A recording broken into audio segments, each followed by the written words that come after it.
പ്രിയപ്പെട്ട സുഹൃത്തുക്കളെ, കേരളത്തിലെ ഏറ്റവും പ്രധാനപ്പെട്ട പാർട്ടിയായിട്ടുള്ള CPM-ൻ്റെ സംസ്ഥാന സെക്രട്ടേറിയറ്റിൽ 17 അംഗങ്ങളാണുള്ളത് എന്നാണ് എനിക്ക് മനസ്സിലാക്കാൻ കഴിഞ്ഞത്. അതിൽ 10-15 പേരുടെ പേരുകൾ മാത്രമേ എനിക്ക് കിട്ടിയിട്ടുള്ളൂ, പാർട്ടി സെക്രട്ടറി ഉൾപ്പെടെ. അപ്പോൾ അതിലെ സംസ്ഥാന സെക്രട്ടറി ആയിട്ടുള്ള MV ഗോവിന്ദൻ്റെ നേതൃത്വത്തിലുള്ള ബാക്കി ഉള്ള ആളുകൾ, അവരുടെ പേരുകളാണ് എൻ്റെ കയ്യിൽ ഉള്ളത്. അവരുടെയൊക്കെ ഭാര്യമാരെക്കുറിച്ച് ഞാൻ ഒന്ന് പരിശോധിച്ചു. അവരുടെയൊക്കെ ഭാര്യമാർ എന്ത് ചെയ്യുന്നു എന്നുള്ളതാണ് ഞാനൊന്ന് പരിശോധിച്ചത്. അതിൽ MV ഗോവിന്ദൻ്റെ ഭാര്യ ഒരു സ്കൂൾ ടീച്ചറാണെന്നാണ് എനിക്ക് തോന്നുന്നത്. അവരെന്തായാലും അവർ മറ്റേ കൂത്തുപറമ്പ് മുനിസിപ്പാലിറ്റിയുടെ ചെയർമാനൊക്കെ ആയിരുന്നു, അധികാര സ്ഥാനത്തൊക്കെ ഇരുന്ന ഒരു സ്ത്രീയാണ് അവർ എന്നാണ് എനിക്ക് മനസ്സിലാവുന്നത്, MV ഗോവിന്ദൻ്റെ ഭാര്യ. പിന്നുള്ളത് പിണറായി വിജയൻ്റെ ഭാര്യ. പിണറായി വിജയൻ്റെ ഭാര്യ സ്കൂൾ ടീച്ചറായിരുന്നു. അതിനുശേഷം തിരുവനന്തപുരത്ത് വന്ന് പതിറ്റാണ്ടുകളോളം ഇവിടെ ഡെപ്യൂട്ടേഷനിലിരുന്നു. പിന്നെ പിണറായി വിജയൻ്റെ ഭാര്യ മക്കൾ, അവരുടെയൊന്നും കാര്യങ്ങൾ നമ്മൾ പറയേണ്ട കാര്യമില്ലല്ലോ. മകള് കേസെടുത്താൻ വേണ്ടി മാത്രം 1.5 കോടി ചെലവഴിച്ച് അതിൻ്റെ കണക്കുകളൊക്കെ നമ്മളിങ്ങനെ കേട്ടുകൊണ്ടിരിക്കുകയാണ്.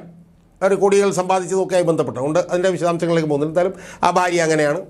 കോടിയേരി ബാലകൃഷ്ണൻ നേരത്തെ ഉണ്ടായിരുന്നു. കോടിയേരി ബാലകൃഷ്ണൻ മരിച്ചുപോയി. പക്ഷേ കോടിയേരി ബാലകൃഷ്ണൻ്റെ കുടുംബം ഉണ്ടാക്കിയിട്ടുള്ള കോടികളുടെ സ്വത്തിനെ കുറിച്ചിട്ടൊക്കെ നമ്മൾ പറഞ്ഞിട്ടുണ്ട്. എന്തായാലും കോടിയേരി ബാലകൃഷ്ണൻ ഇപ്പോൾ ഇല്ല, മരിച്ചുപോയി. പിന്നെയുള്ളത് EP ജയരാജനാണ്. അദ്ദേഹത്തിൻ്റെ ഭാര്യ കണ്ണൂരിലെ സഹകരണ ബാങ്കിലെ മാനേജരായിട്ടാണ് റിട്ടയർ ചെയ്തത്.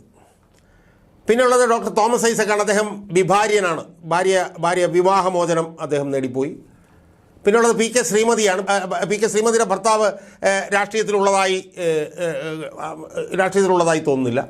പിന്നെയുള്ളത് KN ബാലഗോപാലാണ്. KN ബാലഗോപാലിൻ്റെ ഭാര്യ കോളേജ് പ്രൊഫസറാണ്. അടുത്തത് P രാജീവാണ്. P രാജീവിൻ്റെ ഭാര്യ കൊച്ചിൻ യൂണിവേഴ്സിറ്റിയിൽ പ്രൊഫസറാണ്. പിന്നെയുള്ളത് തൃശ്ശൂർ ജില്ലാ സെക്രട്ടറി ആയിരുന്നു, ഇപ്പോൾ ജില്ലാ സെക്രട്ടേറിയറ്റിലുള്ള ബേബി ജോണിൻ്റെ ഭാര്യയെ, ബേബി ജോണിൻ്റെ മക്കളുടെ മക്കളൊക്കെ ഒരുപാട് പേർക്ക് ജോലി കിട്ടിയിട്ടുള്ളതായിട്ടാണ് എനിക്ക് വിവരം കിട്ടിയത്. പിന്നെ അടുത്തത് PA മുഹമ്മദ് റിയാസാണ്. മുഹമ്മദ് റിയാസ് അറിയാലോ, മുഹമ്മദ് റിയാസിൻ്റെ ഭാര്യയുമായി ബന്ധപ്പെട്ടുള്ള വിവാദങ്ങൾ. അവർ വലിയ പണക്കാരിയാണെന്നുള്ള പ്രത്യേകിച്ച് നമ്മൾ പറയേണ്ട കാര്യമില്ല. പിന്നെയുള്ളത് ആനാവൂർ നാഗപ്പൻ്റെ ഭാര്യയെക്കുറിച്ച് എനിക്ക് വലിയ പിടിയില്ല. പിന്നെ അടുത്തത് PK ബിജുവാണ്. PK ബിജുവിൻ്റെ ഭാര്യയും കേരള സർവകലാശാലയിൽ അസിസ്റ്റൻറ്റ് പ്രൊഫസറാണ്. പുത്തലത്ത് ദിനേശൻ്റെ ഭാര്യ ഡോക്ടറാണ്.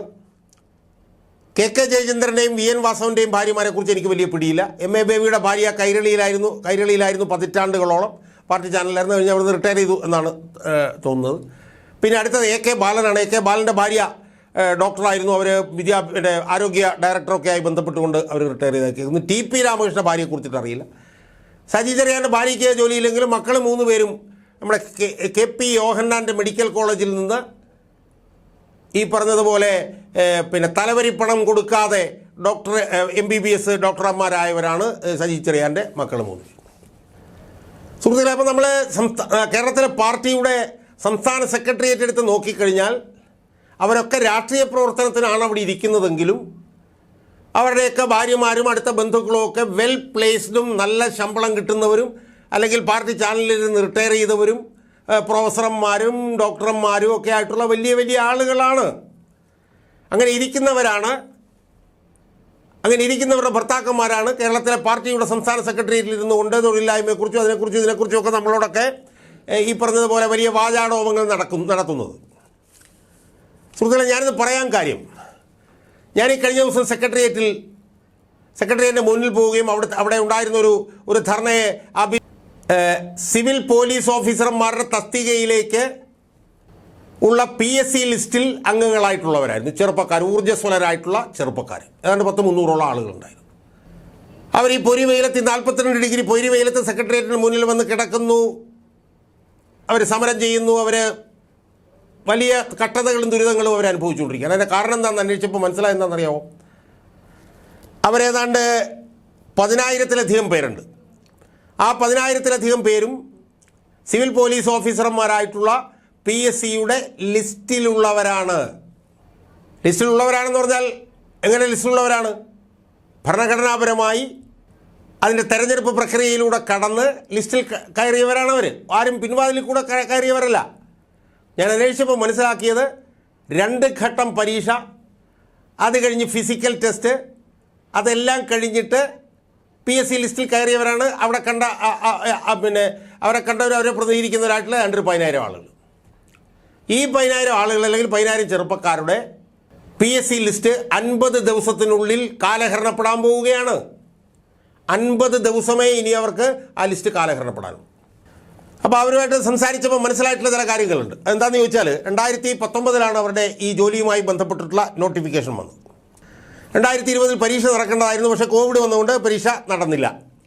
അതിനുശേഷം ആ പരീക്ഷ ഒരു പരീക്ഷ എന്നുള്ളത് 2 ഘട്ടമാക്കി നോട്ടിഫിക്കേഷൻ അന്നത്തെ PSC ചെയർമാനായിട്ടുള്ള MK സക്കീർ അതിൻ്റെ നോട്ടിഫിക്കേഷൻ ഇറക്കി. ഇനി ഒഴിവുകൾക്ക് അനുപാതികമായി മാത്രമേ ലിസ്റ്റ് തയ്യാറാക്കുകയുള്ളൂ എന്ന് ബഹുമാനപ്പെട്ട മുഖ്യമന്ത്രിയും പ്രഖ്യാപിച്ചു. അല്ലാതെ കുറേ ലിസ്റ്റിങ്ങൾ തയ്യാറാക്കിയിട്ട് അതിനകത്ത് നിന്ന് ആളുടെ എടുക്കുക എന്നുള്ളതല്ല, ആവശ്യമുള്ള തസ്തികൾ അതിനനുസരിച്ചുള്ള ലിസ്റ്റ് എന്ന് പറഞ്ഞു. അങ്ങനെ 2019 നോട്ടിഫിക്കേഷൻ പുറപ്പെടുവിച്ച ആ പരീക്ഷയുടെ അതുമായി ബന്ധപ്പെട്ട് പ്രാഥമിക പരീക്ഷ നടന്നത് 2021, അതായത് 2 വർഷം കഴിഞ്ഞപ്പോൾ. പിന്നീട് 11 മാസത്തെ നീണ്ട കാത്തിരിപ്പിന് ശേഷം 2022 മാർച്ചിൽ പ്രധാന പരീക്ഷയും നടന്നു. അപ്പോൾ യഥാർത്ഥത്തിൽ 3 വർഷത്തിന് ശേഷമാണ് പ്രധാന പരീക്ഷ നടന്നത്. അതിനുശേഷം 7 മാസങ്ങൾക്ക് ശേഷം കായികക്ഷമത പരീക്ഷയും പൂർത്തിയായി.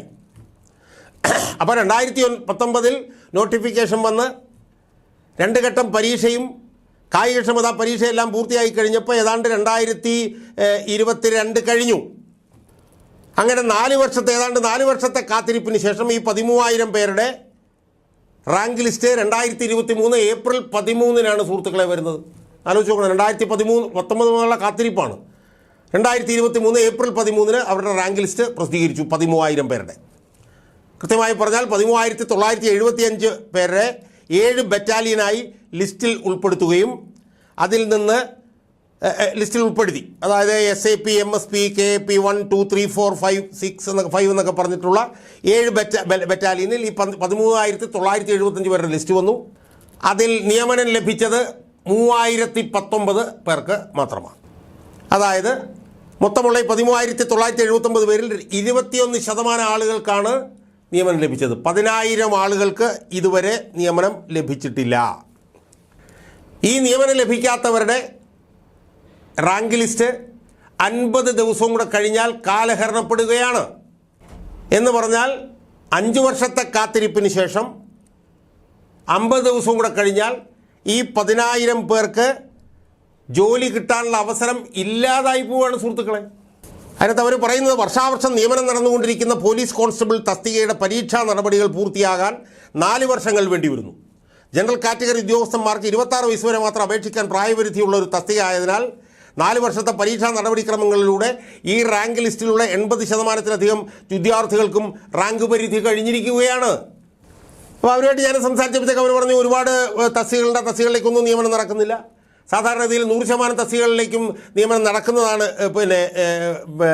പോലീസിൽ. പക്ഷേ ഇത് 21% നടന്നിട്ടുള്ളൂ. അതുകൊണ്ട് തങ്ങളുടെ കാലാവധി റാങ്ക് ലിസ്റ്റിൻ്റെ കാലാവധി മിനിമം 3 വർഷത്തേക്കെങ്കിലും വർദ്ധിപ്പിക്കണം എന്നുള്ളതൊക്കെയാണ് ഇവരുടെ ആവശ്യം എന്ന് പറഞ്ഞു. ഇത്ര ഗതികെട്ട അവസ്ഥയാണെന്ന് നമ്മൾ ആലോചിച്ച് നോക്കൂ. 5 വർഷത്തെ കാത്തിരിപ്പിന് ശേഷം റാങ്ക് ലിസ്റ്റ് ആവുന്നു. 2 ഘട്ടം പരീക്ഷയിലൂടെയും കായികക്ഷമത പരീക്ഷകളിലൂടെയും കടന്ന് ഭരണഘടനാപരമായി ജോലിക്ക് യോഗ്യത മേടിച്ച 13,975 പേരിൽ 3,000 പേർക്ക് മാത്രമാണ് ജോലി. അവരവിടെ കിടന്ന് ഈ പൊരിവെയിലത്ത് കിടന്ന് പ്രതിഷേധിക്കുകയാണ്. അപ്പോൾ ഭരണഘടനാപരമായി ജോലിക്ക് യോഗ്യത നേടി 10,000-ലധികം ഉദ്യോഗാർത്ഥികൾ സിവിൽ പോലീസ് ഉദ്യോഗാർത്ഥികൾ പൊരിവെയിലത്ത് കിടന്ന് സമരം ചെയ്യുമ്പോൾ കേരളത്തിലെ ഏറ്റവും വലിയ പാർട്ടിയായിട്ടുള്ള CPM-ന്റെ സംസ്ഥാന സെക്രട്ടേറിയറ്റിലെ നേതാക്കന്മാരുടെ ഭാര്യമാരുടെ കാര്യമാണ് ഞാൻ നേരത്തെ സൂചിപ്പിച്ചത്. ഡോക്ടർമാരുണ്ട്, അതിൽ കോളേജ് പ്രൊഫസർമാരുണ്ട്, അതിൽ KP യോഹന്നാൻ്റെ മെഡിക്കൽ കോളേജിൽ നിന്ന് തലവരിപ്പണം കൊടുക്കാതെ MBBS പാസ്സായവരുണ്ട്, കോളേജിൽ യൂണിവേഴ്സിറ്റിയിൽ അസിസ്റ്റൻറ്റ് പ്രൊഫസർമാരായവരുണ്ട്, ബാക്കി കുറേ പേർക്ക് സഹകരണ സ്ഥാപനങ്ങളിൽ ഉന്നത തസ്തിക ഉണ്ടായിരുന്നു. അതിൽ ചിലത് അവിടെ ഇരുന്ന് റിട്ടയർ ചെയ്ത് പെൻഷനും മേടിച്ച് വീട്ടിലിരിക്കുന്നു. അപ്പോൾ പാർട്ടിയെ നയിക്കുന്ന പ്രധാനപ്പെട്ട നേതാക്കന്മാരുടെ എല്ലാം ഭാര്യമാരും മക്കളന്മാരും എല്ലാം ഇംഗ്ലീഷിൽ പറഞ്ഞാൽ വെൽ പ്ലേസ്ഡായി പിൻവാതിലിൽ കുറി കയറി ഇങ്ങനെ ഞെളിഞ്ഞിരിക്കുമ്പോൾ ഭരണഘടനാപരമായി യോഗ്യതകളുള്ള പരീക്ഷ എഴുതി പാസ്സായി കാര്യക്ഷമതാ പരീക്ഷയും പാസ്സായ 10,000-ഓളം സിവിൽ പോലീസ് ഓഫീസർമാരാകാനുള്ള ഉദ്യോഗാർത്ഥികൾ സെക്രട്ടേറിയറ്റിന് മുന്നിൽ പൊരി വെയിലത്ത് സമരം ചെയ്യേണ്ട ദയനീയമായിട്ടുള്ള അവസ്ഥയാണ് സുഹൃത്തുക്കളെ കേരളത്തിലുള്ളത്. അവരോട് പറയുന്നത് പണമില്ല, കാശില്ല എന്നാണ് പറയുന്നത്. കാശില്ല എന്ന് പറയുമ്പോഴും മുഖ്യമന്ത്രിയുടെ ഓഫീസിൽ ചാണകക്കുഴിക്കായി 3.25 ലക്ഷം രൂപയും മുഖ്യമന്ത്രിയുടെ ക്ലിഫ് ഹൗസിൽ വഴിയുണ്ടാക്കാൻ ഒന്നിച്ചില്ലാനും കോടി രൂപയും മുഖ്യമന്ത്രിയുടെ വീട്ടിൽ കർട്ടനിടാൻ വേണ്ടി 7 ലക്ഷം രൂപയും മുഖ്യമന്ത്രിയുടെ വീട്ടിൽ ട്രാൻസ്ഫോമർ മേടിക്കാൻ 5 ലക്ഷം രൂപയും മുഖ്യമന്ത്രിയുടെ വീട്ടിലേക്ക് ചാഞ്ഞു നിൽക്കുന്ന മരത്തിൻ്റെ ഇലകൾ മുറിച്ചു കളയാൻ 1,77,000 രൂപയും നവകേരള സദസ്സിന് പോയ മന്ത്രിമാർക്ക് ടി എ കൊടുക്കാൻ 35 ലക്ഷം രൂപയും ഇതെല്ലാം ഉണ്ട് ഗവൺമെൻറ്റിൻ്റെയിൽ. അതിനൊന്നും ഒരു ബുദ്ധിമുട്ടുമില്ല. മുഖ്യമന്ത്രിയുടെ ചീഫ് പ്രിൻസിപ്പൽ സെക്രട്ടറി ആയിരിക്കുന്ന 3 പ്രധാനപ്പെട്ട സ്ഥാനങ്ങൾ വഹിച്ചിരിക്കുന്ന ഒരാൾക്ക് ക്യാബിനറ്റ് പദവി കൊടുക്കാം. അതിനും ഗവൺമെൻറ്റിൻ്റെ പണമുണ്ട്. എന്നാൽ ന്യായമായ ജോലിക്ക് യോഗ്യത നേടിയ 10,000-ഓളം സിവിൽ പോലീസ് ഓഫീസർമാർക്ക് തൊഴിൽ കൊടുക്കാൻ പണമില്ല. ഈ പണമില്ല എന്ന് പറയുന്ന ഗവൺമെൻറ് കേന്ദ്രം തങ്ങളെ ഞെരുക്കുകയാണെന്ന് പറയുന്നു. എന്നാൽ ഇവിടെ ഓരോ വർഷവും 15,000-20,000-ഓളം കോടി രൂപയുടെ നികുതി പിരിക്കാനുള്ള ഈ ഗവൺമെൻറ് നികുതി പിരിക്കുന്നില്ല സുഹൃത്തുക്കളെ. ഏതാണ്ട് ഏറ്റവും മിനിമം 15,000 കോടി രൂപ അവർക്ക് ഒരു വർഷം പിരിച്ചെടുക്കാവുന്നതാണ്. അവരത് പിരിക്കുന്നില്ല. അത് പിരിക്കാതെ അതിൽ നിന്ന് കൈക്കൂലി മേടിച്ചിട്ട് ആ പണം പാർട്ടി ഖജനാവിലേക്ക് കൊണ്ടുപോവുകയാണ് അവർ. ഇത്രയും നീചവും നികൃഷ്ടവുമായിട്ടുള്ള ഒരു സമീപനമാണ് ഈ ഗവൺമെൻറ് എടുക്കുന്നത്. എനിക്ക് സമരം ചെയ്യുന്ന സിവിൽ പോലീസ് ഓഫീസർമാരായിട്ടുള്ള ഉദ്യോഗാർത്ഥികളോട് പറയാനുള്ളത്, നിങ്ങൾ 10,000 പേര് എന്ന് പറയുമ്പോൾ നിങ്ങൾക്ക് 30,000 പേരുടെ ശക്തി ഉണ്ടെന്ന് ഓർക്കണം.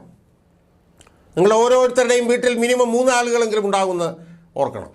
ആ 30,000 പേര് സെക്രട്ടേറിയറ്റിന് മുന്നിലേക്ക് വരണ്ട. അതിൽ പകുതി പേർ 15,000 പേർ അല്ലെങ്കിൽ പോട്ടെ തൊഴിൽ കിട്ടാൻ ഇപ്പോൾ കാത്തിരിക്കുന്ന 10,000 ഉദ്യോഗാർത്ഥികളെങ്കിലും തിരുവനന്തപുരത്തേക്ക് വരികയും ഈ ഭരണം സ്തംഭിപ്പിക്കുകയും ചെയ്താൽ തൊഴിലും കൊണ്ട് ഈ ഭരണകൂടം നിങ്ങളുടെ വീട്ടിൽ വരും എന്നാണ് എനിക്ക് അവരോട് പറയാനുള്ളത്. അല്ലാതെ ഇപ്പോൾ അവർ ചെയ്യുന്നത് പോലെയുള്ള ചർവണമായിട്ടുള്ള സമരവുമായി പോയാൽ ആ സമരം കുറച്ച് കഴിയുമ്പോഴത്തേക്കും അവസാനിച്ചു പോവുകയുള്ളൂ, ഉള്ള തൊഴിലും കിട്ടാതെ പോവുകയുള്ളൂ എന്നുമാണ്. അതുകൊണ്ട് ചുരുങ്ങിയത് 10,000 ആളുകൾക്കെങ്കിലും തിരുവനന്തപുരത്തെ സെക്രട്ടേറിയറ്റിന് മുന്നിൽ വന്ന് ഒരാഴ്ച സമരം ഇരിക്കാൻ കഴിഞ്ഞാൽ, അതിലൂടെ ഭരണസിരാകേന്ദ്രത്തെ സ്തംഭിപ്പിക്കാൻ നിങ്ങൾക്ക് കഴിഞ്ഞാൽ, നിങ്ങൾക്ക് തരാനുള്ള തൊഴിലുമായി ഈ ഭരണകൂടം നിങ്ങളുടെയൊക്കെ വീട്ടിൽ വരും എന്നാണ് എനിക്ക് വിനയപുരസരം നിങ്ങളോട് സൂചിപ്പിക്കാനുള്ളത്.